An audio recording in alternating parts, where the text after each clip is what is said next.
Hi friends, good morning. আমার মেয়ের আজকে ইচ্ছা হয়েছে সকাল সকাল লবি পরিষ্কার করবে। তো আমাকে বলছে, মা আজকে লবি পরিষ্কার করব। আমি ওকে বারণ করলাম যে লবিতে সেরকম নোংরা নেই, পরিষ্কার করতে হবে না। তো বলছে না, আমি পরিষ্কার করব। তো দেখো, লবিতে চলে এসেছে, এসে যে পাইপ লাগিয়ে লবিটা জল দিয়ে ধোয়াচ্ছে। তো এই জল ঘাটতে খুবই ভালোবাসে, জলের পোকাই বলতে পারো।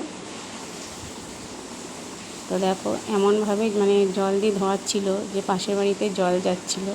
তো আমি ওকে ওর জন্য বারণ করলাম যে এইভাবে জল দিস না, কেন পাশের বাড়ির জল গেলে কি না কি বলবে। ওই জন্য ওকে আমি বারণ করছি। তো বলছে, তুমি যাও, আমি আস্তে আস্তে ধোয়াবো। তো দেখো, যতই ও বলুক না কেন, এবার কীভাবে জল দেবে, তাই জন্য আমি ওর সঙ্গে সঙ্গে একটু মুছে দিলাম, মুছে ঘষে দিলাম, দেওয়ালটা একটু পরিষ্কার করে দিলাম। তো ওকে বলছি, এবার তুই আস্তে আস্তে জল দিয়ে ধুয়ে নি। তো দেখতেই পাচ্ছ, জল দিয়ে ভালো করে ধুয়ে দিচ্ছে। তো ওকে আবার আমি বললাম, তুই একটু জল ওই পাইপের জল দিয়ে স্নান করে নি। তোর কি আনন্দ, দেখো মুখে কত হাসি।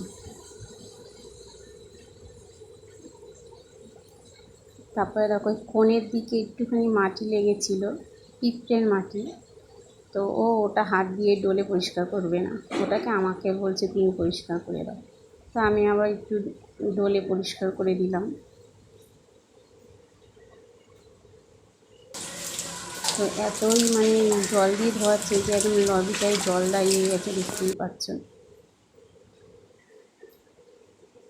দেখো, রেলিংগুলো ডলে ডলে ধুয়ে নেবে।